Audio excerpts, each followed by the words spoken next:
या कहें कि जस्टिन ट्रूडो को आज पता चल गया होगा कि भारत से पंगा लेना कितना मुश्किल पड़ गया।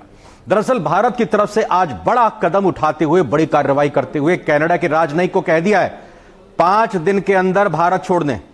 आपको बता दें, विवाद पुराना है और इस विवाद को लेकर लगातार भारत और कनाडा आमने सामने आ चुके हैं और इस मसले को लेकर शुरुआत कनाडा की तरफ से की गई थी, क्योंकि कनाडा ने भारत के राजनयिक को हटा दिया था और उसके बाद भारत ने आज जवाबी कार्रवाई करते हुए कनाडा के राजनयिक को न सिर्फ निष्कासित कर दिया बल्कि 5 दिनों के अंदर भारत छोड़ने का भी आदेश दे दिया है।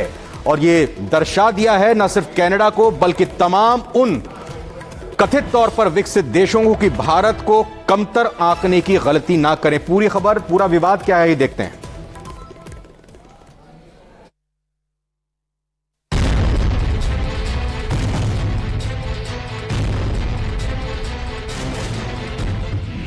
ट्रूडो ने भारत पर गंभीर आरोप लगाया, आतंकी निज्जर की हत्या का शक जताया। भारत ने ट्रूडो को दिया करारा जवाब। सबूत न मिलने पर कनाडा बौखलाया। भारत और कनाडा के रिश्तों में दिन ब दिन खटास बढ़ती जा रही है। इसी बीच कनाडा के प्रधानमंत्री जस्टिन ट्रूडो ने आतंकवादी संगठन खालिस्तानी टाइगर फोर्स के प्रमुख आतंकी हरदीप सिंह निज्जर की हत्या को लेकर बड़ा बयान दे दिया है। न्यूज एजेंसी ANI ने कनाडा समाचार चैनल CBC के हवाले से बताया है कि जस्टिन ट्रूडो ने कहा है कि देश की सुरक्षा एजेंसियां भारत सरकार और खालिस्तानी आतंकी हरदीप सिंह निज्जर की हत्या के बीच कनेक्शन की जांच करने में जुटी है। राजधानी ओटावा में हाउस ऑफ कॉमन्स को संबोधित करते हुए जस्टिन ट्रूडो ने कहा, कनाडा की सुरक्षा एजेंसियां भारत सरकार और निज्जर की हत्या के बीच संभावित कड़ी के आरोपों की तेजी से जांच कर रही है। Over the past number of weeks, Canadian security agencies have been actively pursuing credible allegations of a potential link between agents of the government of India and the killing of a Canadian citizen, Hardeep Singh Nijjar. इतना ही नहीं, कनाडाई संसद को संबोधित करते हुए Trudeau ने यह भी कहा कि कनाडा के नागरिक की उसी की सरजमी पर हत्या में किसी अन्य देश या विदेशी सरकार की संलिप्तता बर्दाश्त नहीं की जाएगी। यह हमारी संप्रभुता का उल्लंघन है, जिसको बिल्कुल स्वीकार नहीं किया जा सकता है। Any involvement of a foreign government in the killing of a Canadian citizen on Canadian soil is an unacceptable violation of our sovereignty. It is contrary to the fundamental rules by which free, open and democratic societies conduct themselves. Trudeau के इन आरोपों पर भारत ने करारा जवाब दिया है। विदेश मंत्रालय ने एक बयान जारी करके कनाडा के सभी आरोपों को खारिज कर दिया है। विदेश मंत्रालय की तरफ से कहा गया है कि भारत कनाडा के आरोपों को खारिज करता है। हमने उनकी संसद में कनाडा के प्रधानमंत्री के बयान को देखा है और उनके विदेश मंत्री के बयान को भी खारिज किया है।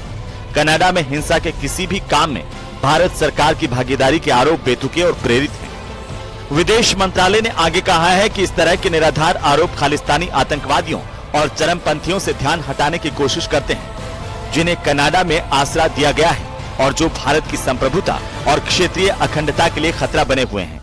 इस मामले पर कनाडा की सरकार की निष्क्रियता लंबे समय से और लगातार चिंता का विषय रही है। कनाडा की राजनीतिक हस्तियों का ऐसे तत्वों के प्रति खुले तौर पर सहानुभूति जाहिर करना गहरी चिंता का विषय बना हुआ है। कनाडा में हत्या, मानव तस्करी और संगठित अपराध समेत कई अवैध गतिविधियों को दी गई जगह कोई नई बात नहीं है। बता दें कि खालिस्तानी आतंकी हरदीप सिंह निज्जर आतंकी संगठन खालिस्तान टाइगर फोर्स यानी कि KTF का चीफ था और वो कनाडा में रहकर लंबे समय से पंजाब में खालिस्तानी मूवमेंट को हवा दे रहा था। और इसी साल 18 जून को कनाडा के ब्रिटिश कोलंबिया में अज्ञात हमलावरों ने गोली मारकर निज्जर की हत्या कर दी थी, जिसके बाद से ही भारत और कनाडा के बीच अनबन हो गई थी। हालांकि इन मुद्दों को लेकर PM मोदी ने G20 की बैठक के दौरान ट्रूडो को सख्त संदेश दिया था और भारत विरोधी तत्वों पर कार्रवाई करने के कड़े संदेश दिए थे। लेकिन अब एक बार फिर से कनाडाई संसद में ट्रूडो ने यह विवादित बयान देकर विवाद को और बढ़ा दिया है। Bureau report, news 18। राजस्थान के राज्यपाल कलराज मिश्र ने आज राष्ट्रपति भवन में राष्ट्रपति द्रौपदी मुर्मू से मुलाकात की। इस मुलाकात को शिष्टाचार भेंट के तौर पर देखा जा रहा है और इस बीच कलराज मिश्र ने मुलाकात करते के दौरान अपने द्वारा लिखी गई पुस्तक राष्ट्रपति को भेंट की। शिक्षा की संस्कृति, ये उनकी तरफ से लिखी गई पुस्तक जो हाल ही में प्रकाशित हुई है। और इसके अलावा उन्हीं के कार्यकाल में 4 साल पर प्रकाशित संविधान संस्कृति की उज्जवल राहें की प्रतियां राष्ट्रपति को भेंट की। वहीं राष्ट्रपति ने राज्यपाल कलराज मिश्र के सृजन सरोकारों की सराहना की।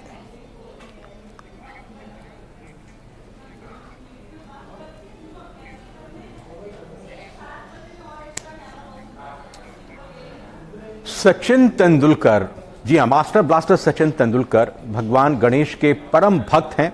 और लगातार ये बातें भी कही जाती रही कि जब सचिन तेंदुलकर मैदान में जाती तो जो उनकी किट होती थी उसमें भगवान की मूर्ति जरूर रहा करती थी। क्योंकि आज गणपति बप्पा का दिन है और इंस्टाग्राम पर एक वीडियो सचिन तेंदुलकर की तरफ से शेयर की गई और इस वीडियो के जरिए उन्होंने दिखाया है, दर्शाया है कि वो कितने परम भक्त हैं भगवान श्री गणेश को। और ये पूजा अर्चना सचिन तेंदुलकर के घर पर हुई। गणेश की मूर्ति लाकर उनसे प्रार्थना उन्होंने की और इंस्टाग्राम पर इस वीडियो को साझा किया। इसके साथ एक संदेश भी लिखा और लिखा, गणेश चतुर्थी की बधाई।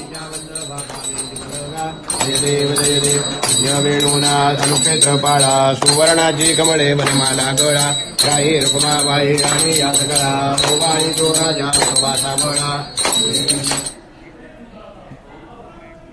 गणपति बप्पा मोरिया की धूम के साथ ही एक छोटे से ब्रेक का वक्त हुआ है। तुरंत लौट कर आते हैं, कहीं मजा आएगा। न्यूज़ 18 राजस्थान के न्यूज रूम से लाइव है न्यूज़ 18 प्राइम।